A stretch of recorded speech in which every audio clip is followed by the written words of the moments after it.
So hello students, welcome back to my channel. So this is Jia from Jia's Study.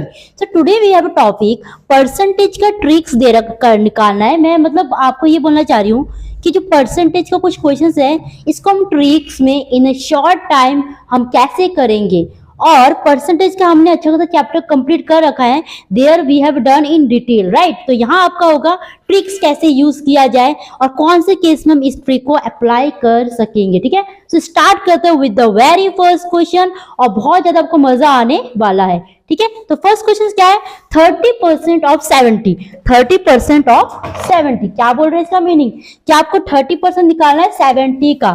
तो यहाँ first आपको बात समझना है कि हमें देखना है यूनिट डिजिट में क्या है. इसकी यूनिट डिजिट में क्या है? 0.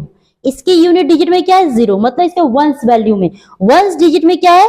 0. इसके वंस डिजिट में क्या है? 0. वंस टाइम्स 100 याद है ना आपको. वन प्लेस कि अब और अच्छे तरह समझाने का बोल सकती हूँ. वंस प्लेस में इसके भी 0 है, इसके भी वंस प्लेस में 0 है.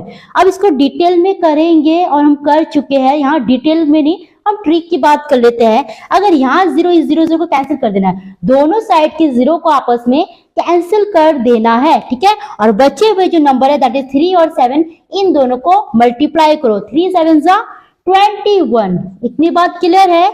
मतलब 30% ऑफ 70 का 30% अगर पूछे आपसे तो क्या होगा आंसर?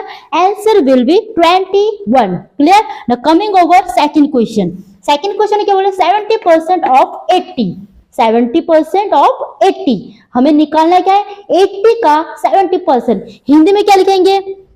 80 का 70%, 80 का 70%. ठीक है, आए समझ? तो मेरे बच्चे, मैंने आपको बोला वंस प्लेस में दोनों नंबर में वंस प्लेस में जो वैल्यू है वो 0 होना चाहिए. Only then it will be work, तभी ये काम करेगा.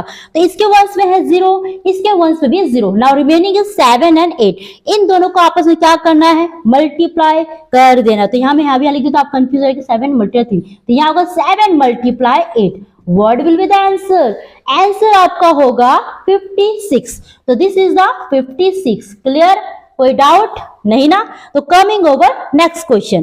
तो मेरे बच्चे नेक्स्ट क्वेश्चन क्या है? 50% ऑफ 120. आपको 120 का 50% निकालना है. एक होल कंप्लीट नंबर का हाफ. 50 मतलब क्या था? हाफ ही तो होता है ना. तो बट हमें यहाँ क्वेश्चन में दिखाना है 50% ऑफ 120. तो वही काम करना है. पहला काम क्या करना है? आपको वंस की वैल्यू में देखना है कि क्या यहाँ 0 है दोनों केस में. अगर दोनों नंबर पे 0 है तभी ये वाला रूल अप्लाई होगा. ठीक है, तो ये हियर इज 0, यस यहाँ भी 0 है, ये तो दोनों 0 का आपस में मैंने कैंसिल कर दिया. Now remaining is 5 multiply 12. तो व्हाट इज द आंसर? 5 को जब मल्टीप्लाई करे 12 से या फिर 12 को मल्टीप्लाई करे 5 से, 12 5 से कितना होता है? 60. तो मल्टीप्लाई करके देखना है. 12 मल्टीप्लाई 5, तो 5 2 10, 5 1 5 और प्लस 1 6. तो इट विल बी 60 आंसर. ठीक है, कोई डाउट नहीं ना? तो कमिंग ओवर फोर्थ क्वेश्चन. तो फोर्थ क्वेश्चन क्या है? 60% ऑफ 150. मतलब 150 का आपको क्या निकालना है? 60%. तो इसके वंस में क्या है? 0. इसके वंस में क्या है? 0. तो 0 0 को यहाँ कैंसिल कर दो. तो आंसर वो मल्टीप्लाई करता है ना 66 मल्टीप्लाई 15. तो मेरे बच्चे यहाँ 15 को 6 से मल्टीप्लाई करो या फिर 6 को 15 से मल्टीप्लाई करो. बात इज सेम. बोथ दोनों ही चीजें सही है. तो 6 5 जा 30. Here is 0 and here is 3. 6 1 6, 6 plus 3 9. The answer is 90. Now we can say, हम ये कह सकते हैं कि 150 का 60% होता है 90. That is 90. Clear? Now coming over fifth question. तो fifth question क्या बोल रहे हैं? 20% of 90. 20% ऑफ 90. तो मेरे बच्चे यहाँ पर क्या चेक करना है? पहला चेकिंग क्या करना है कि वंस के वैल्यू में क्या दोनों केस में क्या होना चाहिए? 0. क्या है यहाँ? यस. तो ये आपका 0 यहाँ से कैंसिल कर दो, यहाँ से ये 0 कैंसिल कर दो. Remaining 2 multiply 9. तो 2 9 जा 18. नाउ वी कैन से, हम ये कह सकते हैं कि 90 का 20% इज 18. ठीक है, तो 18 इज द फाइनल आंसर. ठीक है, now coming over last question that is 6. तो 30% ऑफ 40.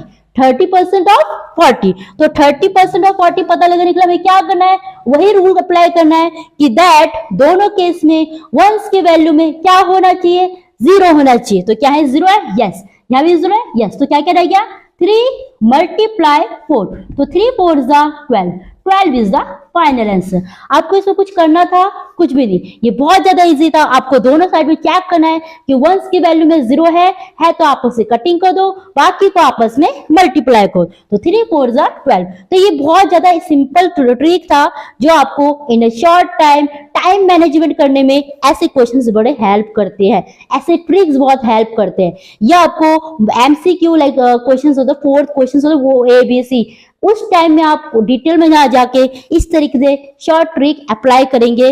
बट हमेशा शॉर्ट ट्रिक में नहीं भागना है, आपको डिटेल पता होना चाहिए, तभी शॉर्ट ट्रिक करोगे तो आपको अच्छा लगेगा। Okay, so this is a new method which I have make you learn. ठीक है, अब आगे करते हो next class with very interesting topic. तो thank you and have a great day.